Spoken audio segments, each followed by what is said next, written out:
They've already been briefed, so we're ready to go. All right, sounds good. So, Coach, if you would, go ahead and give us a little brief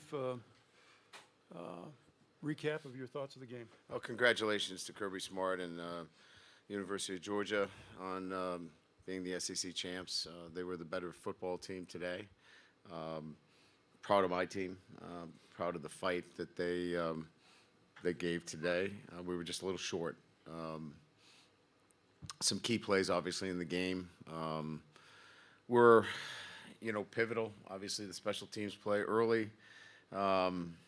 Inability to get off the field on third down, fourth down, a couple of opportunities that we had to, convert. So in its totality, I mean, you're talking about 5 or 6 plays where, look, coulda, woulda, shoulda, right?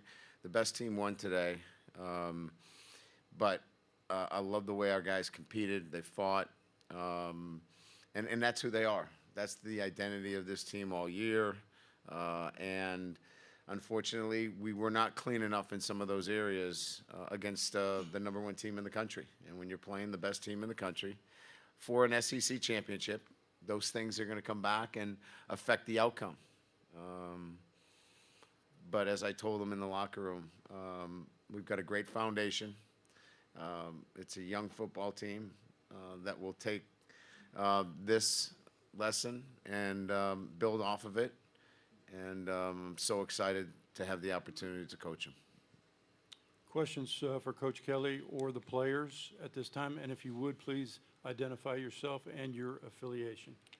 If you'll raise your hand, we'll get a microphone to you. Jacques Doucet, WAP-TV in Baton Rouge. Coach, on the block field goal early, do you feel like your guys weren't coached on that? They got confused? What do you think happened on? Obviously, we did a poor job coaching. It's our responsibility to have our guys alert in that situation. They were not alert, and that falls on coaching, and that falls on my shoulders, and I take full responsibility for that. Questions right here? Thanks. Michael Cobble, WBRZ TV in Baton Rouge. Just for the 2 players, Micaiah, you could start. Just the fight that you guys showed in this game, obviously getting down early, the situation with the quarterback going out, Garrett stepping in, just the ability to fight through that, to kind of show who you guys have been for most of this season. What are you going to take away from this game, despite it not going the way you wanted it to? I would say I'm just glad the team fought. That's what we've done all year. We've had multiple comebacks and just different things. I'm proud of the team. I'm happy to go to war with these guys any day. And I would say we just fell back on our traits, who we were. And we're a team that fight.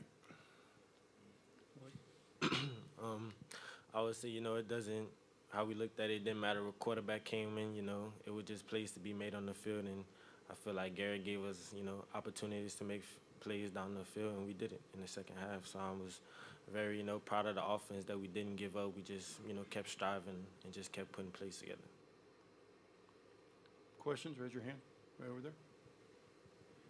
Wilson Alexander from The Advocate. Brian, over here. Jaden, was he limited coming into the game, or did something happen within the game that made his ankle injury seem to maybe get more aggravated and end up having to take him out at halftime? No, I thought he started off really well. I mean, he was throwing the ball accurate, the early drive, obviously. He looked good, poised in the pocket. And then it was second quarter when he stepped up in the pocket, he got rolled up on. And just it was a re-injured the ankle that had been injured. But no, I think he felt good, looked good. Our assessment was that he was moving the team in the manner that we wanted him to. And it was just a matter of getting rolled up again.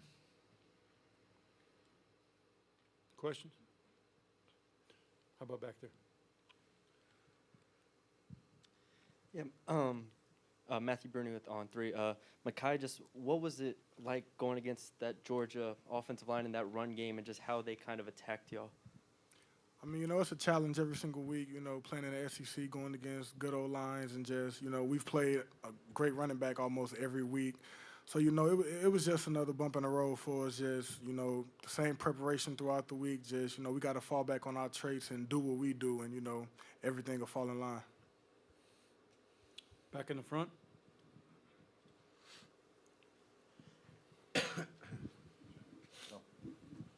Coach, you're an analytical guy. You studied those analytics. Were you surprised they went for 2 to make it 50 in the fourth? Not really. You know, I don't get too caught up in what other teams are doing. It's not my job, you know, to really, it's my job to stop them, not to figure out whether they should go for 2 or not. So, no, I really didn't give it much thought. Right there. Brian, you talked about not playing clean today, but was this also kind of an illustration of how far this team needs to evolve and kind of go? Do you see them being at a different level where you guys need to be? Not really. I mean, look, I mean, I'm not going to sit here and say woulda, coulda, shoulda, like I said in my opening comments.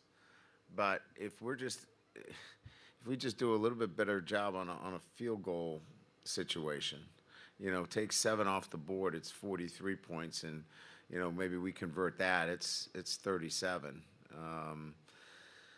You know, you got a 1-score game. You know what I mean? And so now you got a 1-score game going into the fourth quarter. We get stopped on 4th and inches. That's a pretty close game.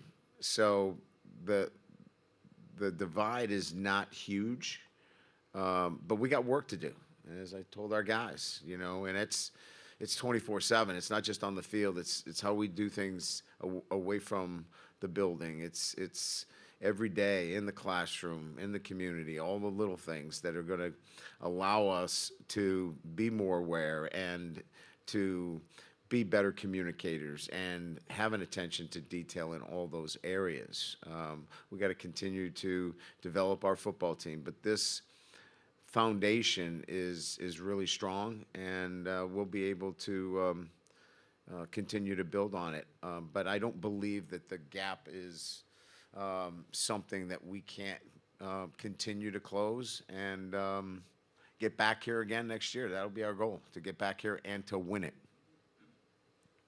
More questions?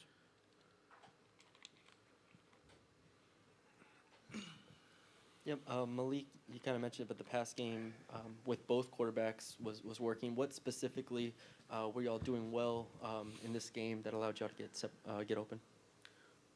You know, it was just, you know, our guys just playing, you know, being better than other people, you know, just pushing the ball down the field, creating matchups with speed guys, with other guys in the cornerback position. But, you know, I feel like Garrett just gave us, you know, opportunities down the field, you know, just trusting us to make plays. And, you know, we came out and made those plays. Right there. Yeah, Brian, just about Garrett's play today, some good and some bad. Yeah, I mean, he did some really good things. He's called upon to come in and be aggressive, which he was. And, you know, for a guy that's coming in off, you know, not playing a lot of football, really pleased. And look, there's a learning experience out there. There's some throws that, you know, obviously that he'd like to have back. But, look, he's got a quarterback mentality that he wants to be aggressive. As Malik said, you know, he's pushing the ball down the field and giving these guys a chance to make some plays down the field, and they did.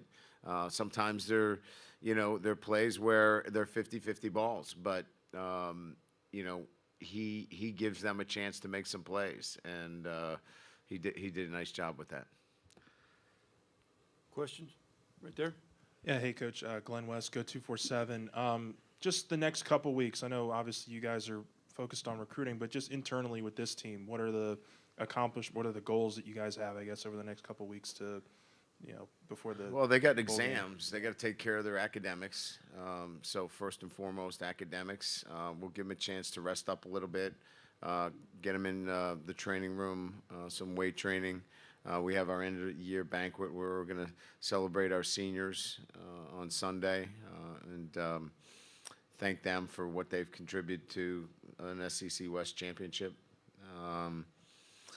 And we'll do exit, you know, meetings with our players, you know, what they've done, you know, well, you know, what we can do better as we look towards, you know, another game as well. We'll practice next week.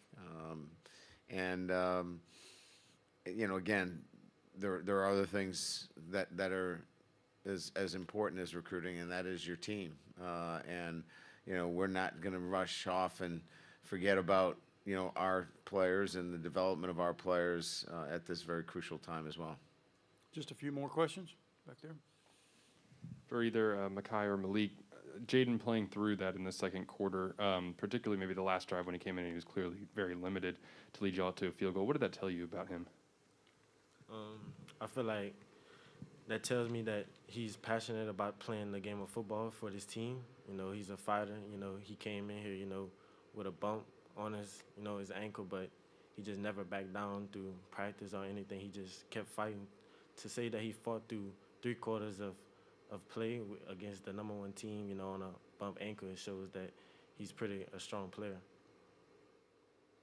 Here in the front.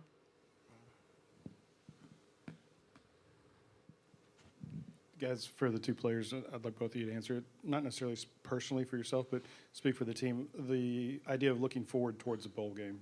Clearly, the end of the season didn't finish the way you wanted it to, but you still have 1 game left to prepare for, a chance for a 10-win season. What are your thoughts, I guess, as far as that goes?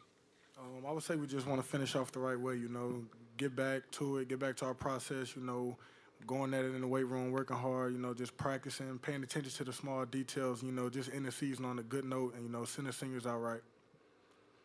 Like Coach Kelly told us, when we just talk, and out on a winning season, don't end out, a 3-game losing streak. That's all I would say. Last question right here.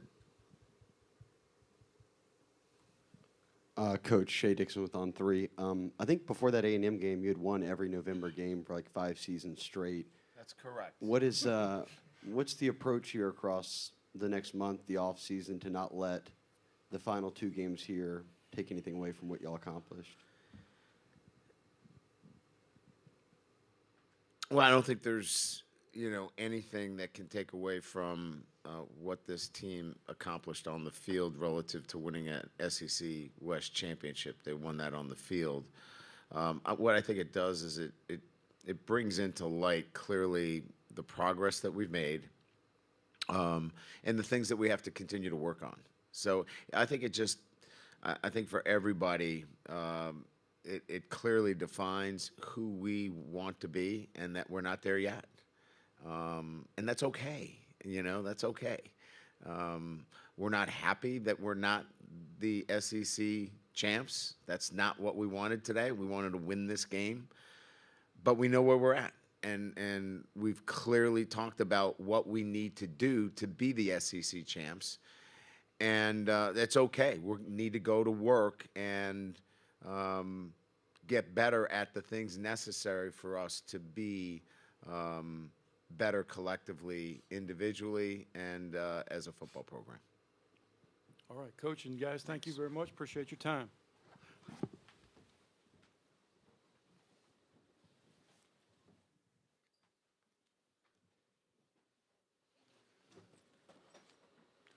Again, I think there's some players that are still available outside of LSU's locker room.